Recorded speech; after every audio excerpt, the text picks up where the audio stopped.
नमस्कार, आप देख रहे हैं द क्रेडिबल न्यूज। मैं हूं शालिनी। आज बात उस सच की जिसे दबाने के लिए लाठियां चलाई जा रही हैं। आज बात उस विकसित गुजरात की जहां की तस्वीरों ने 2026 में भी 6 साल पुराने उस खौफनाक लॉकडाउन की याद दिला दी है। दरअसल गुजरात की सूरत में एक मजदूर रेलवे स्टेशन पर यह कहता है कि मैं अब यहां पर वापस नहीं आऊंगा, अब दोबारा इस शहर के अंदर नहीं आऊंगा। अब नहीं आऊंगा दोस्त, अब नहीं आऊंगा, बता देना।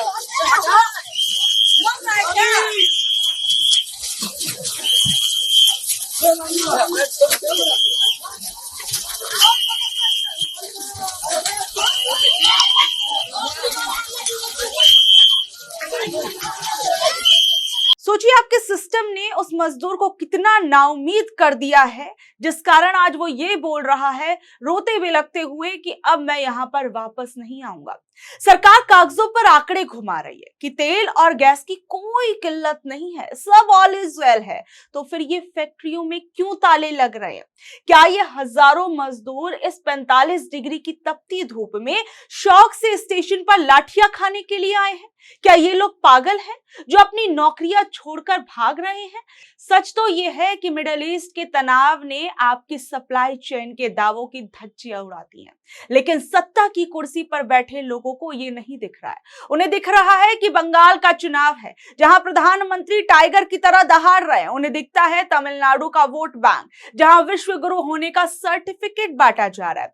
जो देश अपने एक राज्य मणिपुर को महीनों से जलने से नहीं रोक पाया, जहां मासूमों की लाशें गिरती रही और इंटरनेट बंद किया जा रहा है, वो देश दुनिया को रास्ता दिखाने का दम कैसे भरेगा?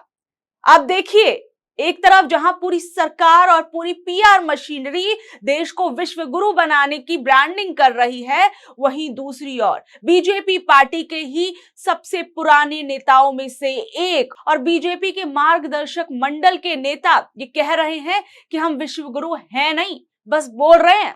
जिस समय की बात करें, भारत आज विश्व गुरु है। एआई के इसमें भी एक बड़ा हाथ है।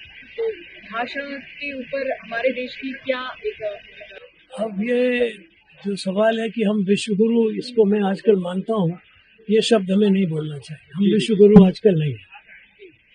विश्व गुरु होना चाहिए, विश्व गुरु कभी थे। मतलब आप समझिए, मुरली मनोहर जोशी ने साफ कह दिया कि दुनिया को तो रास्ता बाद में दिखाया जाएगा, पहले हमें अपना देश देख लेना चाहिए। हम विश्व गुरु बनने के तमाम दावे कर रहे हैं, लेकिन वो दावे किस तरीके से खोखले दावे हैं वो साफ नजर आ रहा है इस वक्त देश की स्थिति देखकर। एक तरफ महिला आरक्षण का तमाशा किया गया, विपक्ष पर आरोप मढ़े जा रहे हैं, और दूसरी तरफ उन्हीं महिलाओं के सुहाग और बेटे उधना रेलवे स्टेशन पर पुलिस के डंडे खा रहे हैं। क्या यही वो अमृतकाल है जिसका वादा आपने किया था? और सबसे बड़ी बात, ये सब कहां हो रहा है? गुजरात, पीएम नरेंद्र मोदी के गृह राज्य गुजरात के अंदर ये तमाम तस्वीरें देखने को मिल रही हैं। क्या यही गुजरात मॉडल है जिसका दम भर के पूरे देश भर के अंदर चुनावी प्रचार प्रसार किया जाता है? आज की राजनीति का एक बड़ा कड़वा सच यही है कि आप बंगाल में जाकर झालमुड़ी खा रहे हैं और मणिपुर पर चुप है। झालमुड़ी खाएंगे? खाएंगे, बिल्कुल खाएंगे। तो कितना, 10 रुपए देना है? दुकान में आए सर। हाँ, 10 रुपए देना है। नहीं भाई, ऐसा नहीं।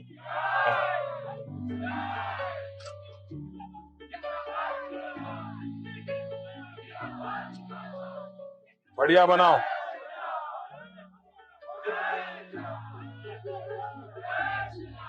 प्याज खाते हैं आप? हाँ, प्याज खाते हैं? आप प्याज खाते हैं, दिमाग नहीं खाते बस।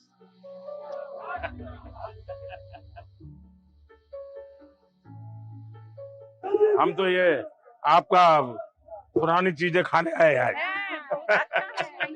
हाँ, अरे यही खाएंगे।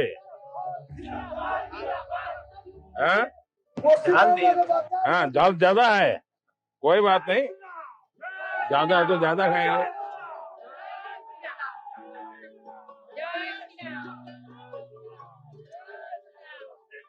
सोचिए, आप महिला आरक्षण पर तमाम तरह की बातें कर रहे हैं, लेकिन सूरत में उसी महिला के मजदूर बेटे को बेइज्जत होने के लिए छोड़ दिया गया है। कहीं ना कहीं हम ये कह सकते हैं कि जोशी जी के बयान का मतलब ये है कि सरकार ने दिखावे को ही विकास समझ लिया है। हेडलाइंस बनाना आसान है, लेकिन एक सप्लाई चेन को इतना मजबूत करना कि गैस किल्लत से मजदूर सड़क पर ना आए, ये असली काम था जिसमें सरकार फेल होती हुई नजर आई। मुरली मनोहर जोशी उस दौर के नेता हैं जब बीजेपी वैचारिकता की बात किया करती थी। आज जब वो कहते हैं कि हमें विश्वगुरु शब्द नहीं बोलना चाहिए, तो वह असल में पीएम मोदी की उस पर्सनालिटी कल्ट पर सवाल उठा रहे हैं जिसमें सब कुछ महान दिखाया जाता है, जिसमें सब कुछ एकदम चंगा दिखाया जाता है। सबसे बड़ी बात देखिए कि आज के समय में हम बस रैलियों में भीड़ जुटाने को ही असली ताकत मान बैठे हैं। आप यूपी का एक वीडियो देखिए जहां पर अक्सर सुशासन के दावों की चर्चा होती है। सड़क किनारे एक मासूम बच्चा गन्ने का रस निकालकर अपना और अपने परिवार का पेट पाल रहा था। गर्मी का मौसम है तो जाहिर है कि वो बच्चा धूप में खड़े होकर मेहनत कर रहा था। तभी वहां पर साहब आते हैं, यानी दरोगा जी अपनी गाड़ी से आते हैं और बात सिर्फ इतनी थी कि वहां पर ठेले की वजह से थोड़ा ट्रैफिक लग रहा था, या शायद दरोगा जी को वहां ठेला खड़ा होना पसंद नहीं आया। बजाय इसके कि वो उस बच्चे को प्यार से समझाते और उसे उस जगह से हटने को कह देते, लेकिन दरोगा जी ने अपना आपा खो दिया और दरोगा ने उस बच्चे को सरेआम थप्पड़ मारे। और इतना ही नहीं, दरोगा की बेरहमी यहां तक बढ़ गई कि उन्होंने बच्चे के गन्ने की मशीन और उसके सामान तक को तहस नहस कर दिया।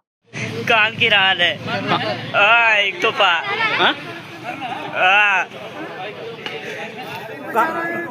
अपना ठेला कहाँ लगाए थे? अपना ठेला कहाँ लगाए थे? यहीं पर है हमारा। अच्छा, तो कौन मारे हैं? कान कौन थे मार किए? कौन थे, कौन मारे हैं? और कान कौन कह रहे हैं? शर्मिंदर सिंह नाम है। हाँ, शर्मिंदर सिंह। शर्मिंदर सिंह कौन है? शैलेंद्र सिंह। कौन है शैलेंद्र सिंह? नाम बताओ। नहीं पता। नहीं, शैलेंद्र सिंह कौन है? सिपाही थाने से, लालगंज थाने से। हाँ। क्या कहे हैं कि यहाँ पर ठेला नहीं लगाने देंगे। हाँ, यही ठेला था। हाँ, हमारा यहीं पर है। अच्छा, कहाँ मारे हैं? यहीं पर हम से बैठे थे। कहाँ मारे हैं तुमको? गाल पर। सोचिए, एक छोटा सा बच्चा जो ना तो चोरी कर रहा था ना डकैती कर रहा था, सिर्फ जूस बेच रहा था, उसे इस तरह क्यों मारा गया? उसका क्या कसूर था? आप देखिए, बंगाल में पीएम मोदी एक दुकानदार से 10-20 रुपए का हिसाब कर रहे हैं, झालमुड़ी खा रहे हैं, ताकि दुनिया को लगे कि देखिए सरकार तो गरीबों के साथ है। देखिए किस तरीके से पीएम नरेंद्र मोदी जमीन से जुड़े हुए नेता हैं, गरीब दबे कुचले लोगों का कितना वो ध्यान रखते हैं। लेकिन डबल इंजन के राज्य के अंदर उन्हीं की सरकार जो है किस तरीके से एक गन्ने का जूस निकालने वाले बच्चे को परेशान कर रही है, उसे थप्पड़ मार रही है। आप देखिए, राजनीति में ना जब भी सरकार किसी बड़े मुद्दे पर घिरती है, जैसे आप देखिए कि अभी महिला आरक्षण बिल किस तरीके से गिर गया, उसके बाद पूरा बवाल मचाया गया, प्रोटेस्ट देखने को मिली, तमाम चीजें देखने को मिली। वहीं दूसरी तरफ फिर एक बार राहुल गांधी की नागरिकता वाला वो जो पुराना जिन था उसे बहाल लाने की कोशिश की गई। उसमें लेकिन हुआ क्या, उसको लेकर क्या खबर सामने आती है? और एक हैरान करने वाली खबर जो है वो सामने आती है। जज साहब ने खुली अदालत में राहुल गांधी पर एफआईआर करने का आदेश सुना दिया। सीबीआई जांच तक की बात हो गई, लेकिन कुछ ही देर बाद उस आदेश को टाइप होने से रोक दिया गया। सोचिए, ये दलील दी गई कि आरोपी को सुने बिना फैसला नहीं हो सकता। कानून की बहुत बुनियादी बात है कि बार बार खारिज हो चुके मुद्दे को फिर से जीवित करना, ये साफ इशारा करता है कि मकसद इंसाफ नहीं है बल्कि विपक्ष की घेराबंदी है। यहाँ सरकार का दोहरा मापदंड साफ दिखता है। जहां विपक्ष के नेता को घेरने की बात आती है, वहां पर सारा तंत्र जो है एकदम रॉकेट की रफ्तार से दौड़ने लगता है। सालों पुरानी शिकायतों पर तुरंत एफआईआर और जांच की तैयारियां हो जाती है, लेकिन वही तंत्र मणिपुर में 5 महीने के बच्चे के हत्यारे को पकड़ने में सुस्त पड़ जाता है। यूपी में मासूम बच्चे को थप्पड़ मारने वाले दरोगा पर कार्रवाई के लिए फाइलें रेंगती है। ये आप सोचिए कैसी विरोधाभासी बातें हैं कि कानून का इस्तेमाल अब सुरक्षा के लिए कम और विरोधियों को चुप कराने का हथियार ज्यादा मालूम होता है। विश्व गुरु के दावों की पोल बीजेपी के ही वरिष्ठ नेता मुरली मनोहर जोशी खोल रहे हैं। ये सबसे बड़ी बात है। सोचिए, जिस देश में लोकतंत्र की मजबूती इस बात से मापी जाती है कि विपक्ष को कितनी बार कोर्ट और पुलिस के चक्कर कटवाए जा रहे हैं, वो देश विश्व गुरु कैसे हो सकता है? देखिए, निचोड़ इस पूरी बात का यही है, और कि किस तरीके से आप सोचिए नैरेटिव सेट किए जाते हैं। जनता को ये मैसेज देने की कोशिश की जाती है कि मुद्दे चाहे जो हो, हम विपक्ष को चैन से बैठने नहीं देंगे। लेकिन हकीकत यही है कि जब तक आप असल मुद्दों पर ध्यान नहीं देंगे, तब तक देश के जो लोग हैं, देश का जो मजदूर वर्ग है, वो ऐसे ही रेलवे स्टेशन पर धक्के खाता हुआ नजर आएगा, ऐसे ही रोता बिलखता हुआ नजर आएगा। तो इन तमाम खबरों पर आप लोगों का क्या कुछ कहना है, नीचे दे कमेंट बॉक्स में अपनी राय जरूर बताइएगा। और ऐसी अपडेट से जुड़े रहने के लिए देखते रहिए द क्रेडिबल न्यूज। मैं हूं शालिनी, धन्यवाद।